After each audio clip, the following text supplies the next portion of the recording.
If you wanna let go, you're supposed to let go. Man, you gotta let go. One for the money, two for the show. We embrace God. If you wanna let go. Welcome to Real Talk for Women of Faith. We are your hosts. I'm Marzette McGarry Hawkins. And I am Nicole Rivas. And we have Joan joining us today, Joan Carter Lee, by phone. Joan, are you there? Yes, I am. Hello to everyone. Hello. Hello, Joan. Hi, Joan. Good to hear your voice. Hi. And ladies, we want to remind you that Real Talk for Women of Faith is brought to you by Inner City Women of Faith. We endeavor to empower women of faith with God's truths for everyday life situations. If you want to learn more about our ministry, go to innercitywomenoffaith.org. That's innercitywomenoffaith.org. And don't forget to subscribe to our YouTube channel and like and share us on Facebook and Instagram at Real Talk for Women of Faith. Now, our topic for today is entering into God's rest. Entering into God's rest. And we are honored today to have a guest, Unitha El Muhammad, who's going to lead us in the topic of entering into God's rest.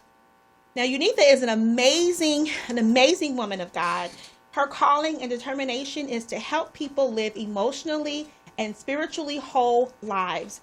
She's a licensed minister, and she works side by side with her husband, Pastor Omar Muhammad, who is the pastor of Faithful Central Bible Church, downtown LA site. Unitha has worked in various spiritual environments and communities. She has extensively studied spirituality, sexuality, inner healing, and emotional and relationship healing.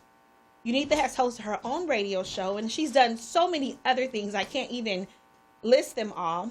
But she and her husband, Omar, Pastor Omar Muhammad, they have 4 children, and you can learn more about Unitha on her website at thehealingspecialist.net.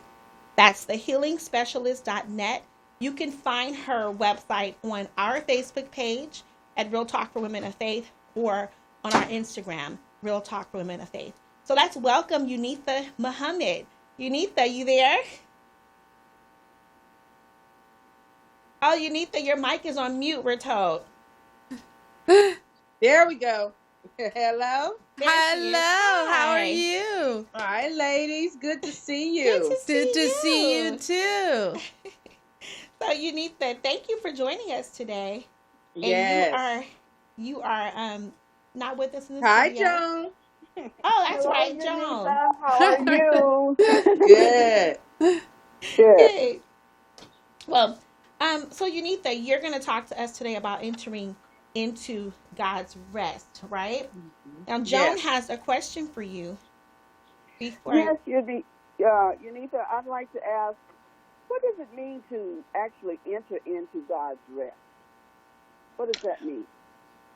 Well, to enter into God's rest is basically about taking time to get with God, commune with God out of your day. In life, we can be in situations where we're going. We always have things to do, places to go. Definitely pre-COVID, where we were just busy doing things. And even for me, I don't know about you guys, but even during COVID, I feel like I'm working harder than I was before COVID with my job. But, it's about setting that time aside to commune and be with God, and to purposefully know that you are settling yourself and entering into a restful place and a restful space. Mm-hmm. Okay. And so you're saying that entering into God's rest is really something that we have to initiate. It's not something that just happens. We have to put be effort into intentional. it. Entering into God's rest is being intentional to say, I'm going to, number one, be at rest, Mm-hmm. and number two, I'm going to be at rest in God. which means I'm going to go in my time of prayer, my time of meditation, and I'm going to center myself in the Spirit of God, which means in a prayer mode, in a meditation mode where we silence everything and we're just resting ourselves, calming ourselves in order to be replenished and renewed and all those things that come with rest. Quiet ourselves to get what we need. And why is that important? Like, if I'm a Christian out there, why is that important to me? Why do I want to do that? Good question, Nicole. The reason why I would want to do that is because in our going, we can bring stress on our bodies. We can incur illness. We can have stress, and we can have confusion. We could, when you're like, I don't know what's going on. I'm so confused. Part of it is because you haven't taken that time to rest. A lot of times I say to people, we go to sleep at night, but we're not resting. Some people aren't resting. They're not allowing themselves to go into a deep sleep, which incurs rest, and they wake up refreshed and renewed. And when we enter into God's rest, we are enabling our bodies to calm down. We're enabling our immune systems to be replenished and refreshed. And we're also allowing ourselves, I believe part of entering into his rest is to get clarity, to peace, to get to calm, and to hear from God in ways that we couldn't if we're moving all the time. Yeah. I want to slow you down for a second because there's some stuff you said there, and I want to unpack it because there's a lot there. The first one is you gave the example of when you go and you sleep, right? That you renew your body. But also, a lot of times that old adage, sleep on it, scientists are finding that actually is true. When you sleep on it, you relax the brain enough to enter problem solving. Yes. And so a lot of times when you sleep on it, you'll wake up in the morning and the problem, all of a sudden, the problem which you just couldn't figure out how to solve, all of a sudden, you have all the answers. And I think, Unitha, you're saying the same thing. You're saying that we think obsessing about the problem, talking about the problem, worrying about the problem is what brings resolution. But just like sleeping can help you problem solve, resting in the Lord and getting your mind off the problem and on God can help you problem solve. Exactly, Nicole. Right. Exactly. Because you're not trying to fix it. You're not in that not in that action mode. Because oftentimes too, we're not only trying to reason and think about it and try to solve it mentally, but we're also physically, like actively doing let me do this, let me do that. We're trying to fix things, actively. And so, what I call that, Marzette? I call that the art of allowing. When we enter into his rest, we're allowing. Okay, we're allowing God's will to be done. Slow down, we're allowing things to unfold naturally as God would have them be, instead of us striving and instead of us pushing and trying to make things happen. Yeah, I was about to slow you down, not because I wanted to cut you off, but because when you say something that powerful, I want you to slow down and repeat it again. Allowing. When she said the art of allowing. And the art. And there's two crucial words there. Number one, that it's an art, right? So it's not something it's something that is natural, but requires perfecting. Yes. Right. You can be born with a painting skill, but you still need to perfect that. So that one is powerful, that it's an art, one that has to be practiced and refined. And then allowing. Yeah, because, in this world, Nicole and Marzette and Joan, people can tell us, you got to make it happen. You have to go out and do it. Put your hustle on and do all this. But there is also beauty and a way of accomplishing things by slowing down and allowing things to unfold, allowing things to take their natural progression. It's like teaming, I call it, I co-labor and I partner with God for the unfolding of my life.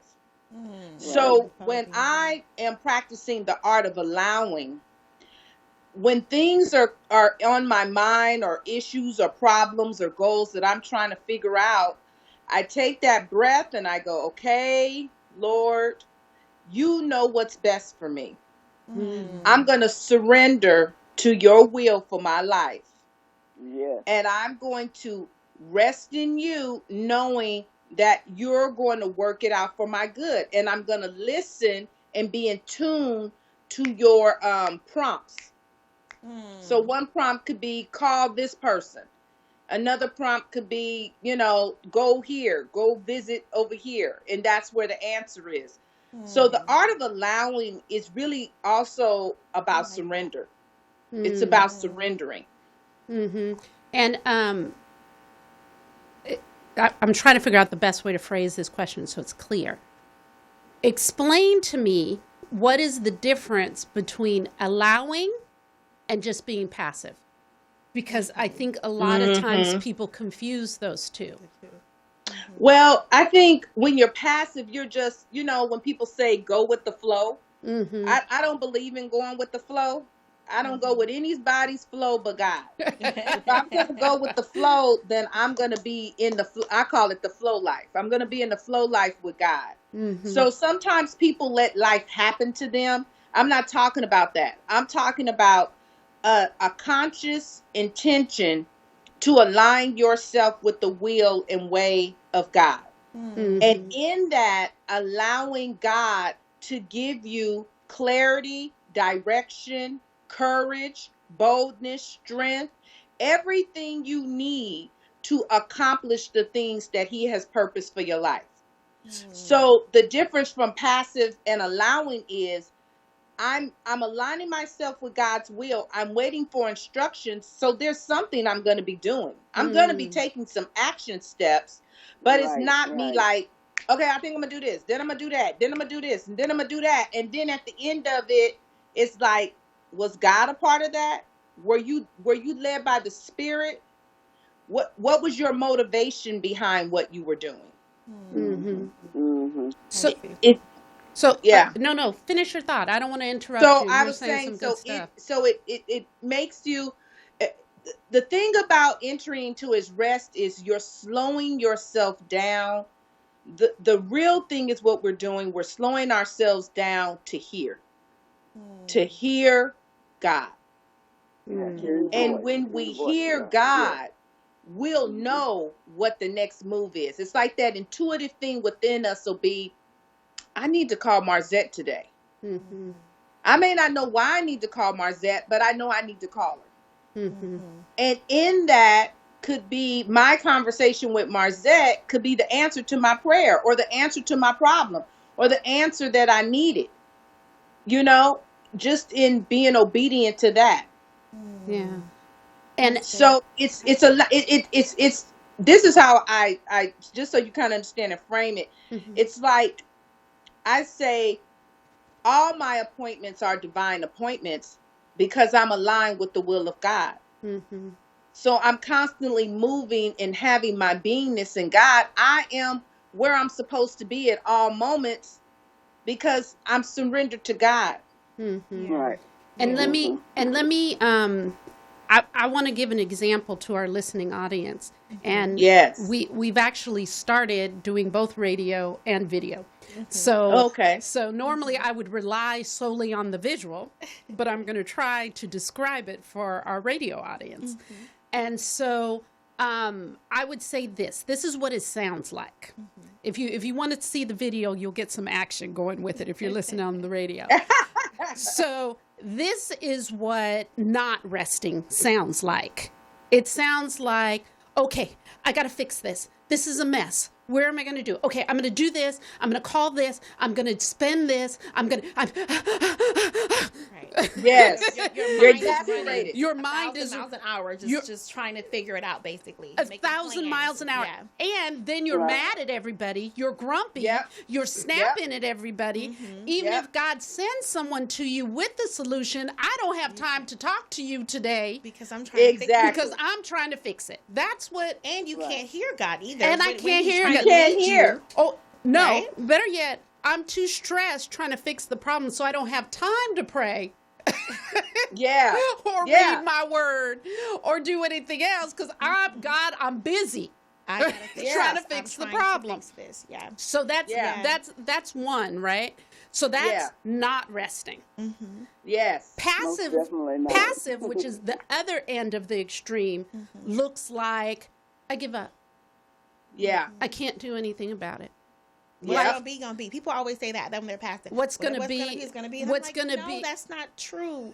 Yep. You have a part in this, right? So Exactly. that's that passive mindset. Well, what it's gonna be? That's what it's gonna right, be. Marcia. What's gonna be, it's What's gonna be. Gonna be. Yeah. And then so Say it's that. like I throw up my hands. I stop Yep. trying. I just whatever. God is in control. So whatever, yeah, whatever. whatever comes at me, whatever. Right. Right? That's the Or other extreme. you know what also people will say too, it's like, well, I know God is able, but I just don't feel like he will for me. That's Ooh. another thing. That's another That's thing. another part of passive. That's another part of passive.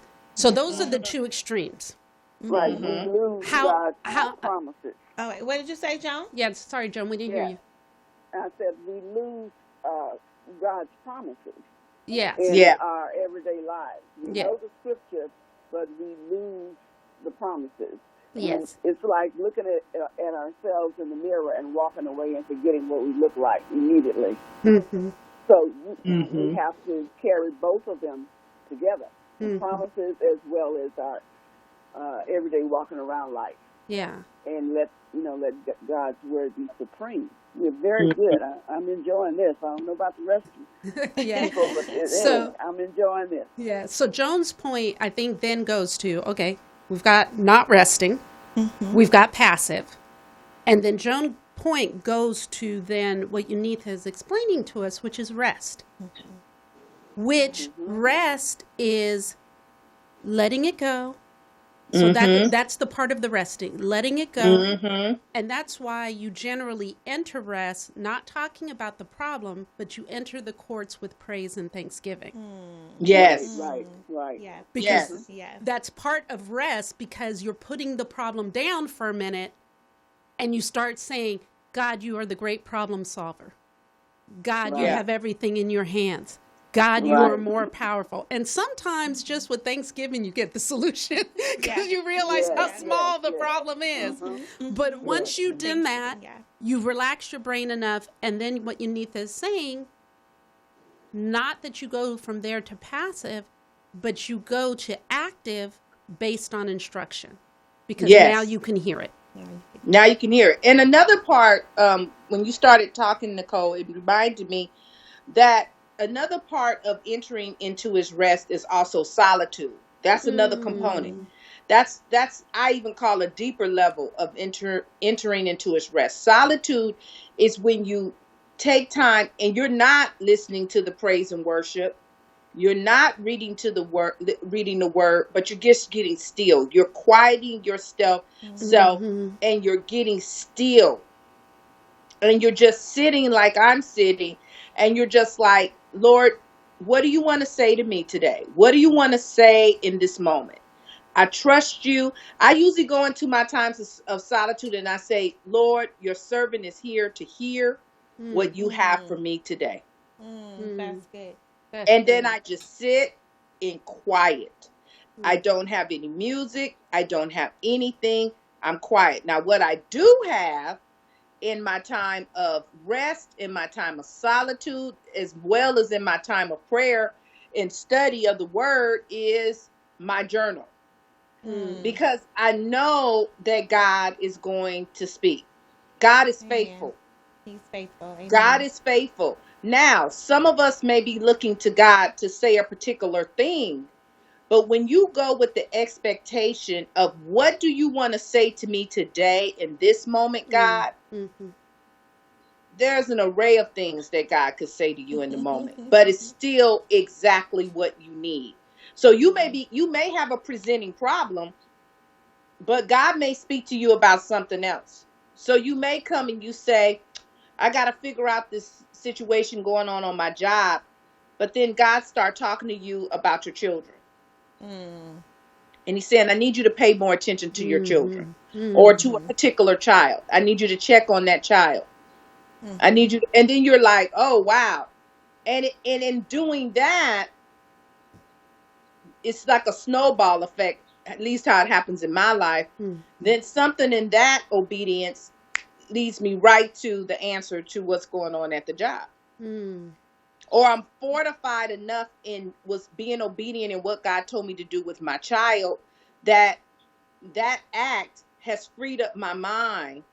And now the answer has come for what to do at work. So it sounds like what you're saying is that when we enter into his rest, and when we get to the point where we're listening and can hear God and addressing what he says to do, not necessarily what was on our mind, what that actually does is it gets us in alignment.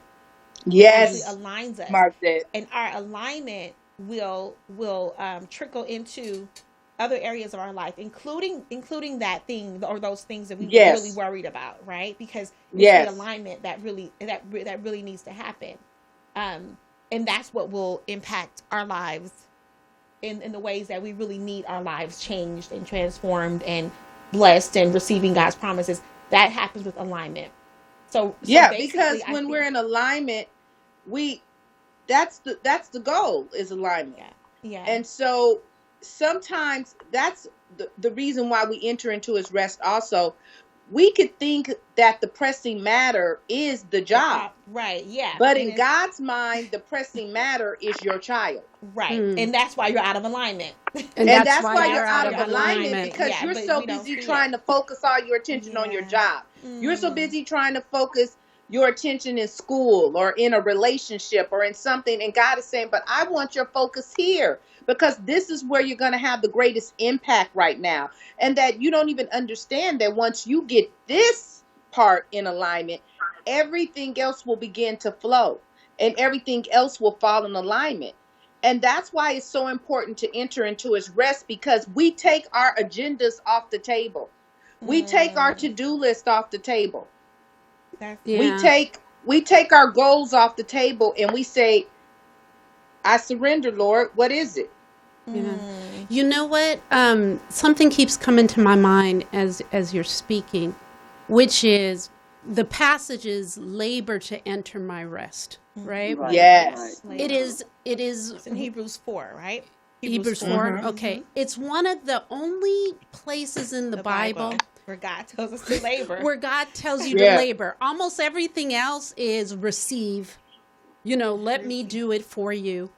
It's one of the only places God says, no, this one, you got to do it. You got to do it. And it's not just going to be, oh, I choose to do it.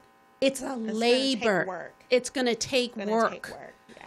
And I think he says that because as Unitha was speaking and speaking about, okay, I have this problem, but God is telling me to go take care of my child. Or I need to do something at work and I can't attend to my child right now. The only way you're able to rest in that is trust. I was going to talk about that next. That's what I was bringing up next. Yes, trust. I was going to bring up trust. But you know what? But our time is coming to an end. So I think that our next week's show, we're going to talk about rest. We're going to continue talking about rest. But we're going to include the trusting part, because I think that is an essential foundation to resting in God. Most definitely. Okay, is that okay with all of you? Yes. Okay. And I just want to say this. Listening audience, this is what alignment looks like. That was the thought that was on all of our heads without communicating, and it is the perfect segue to the next show. Yes. We didn't plan that. We didn't discuss that.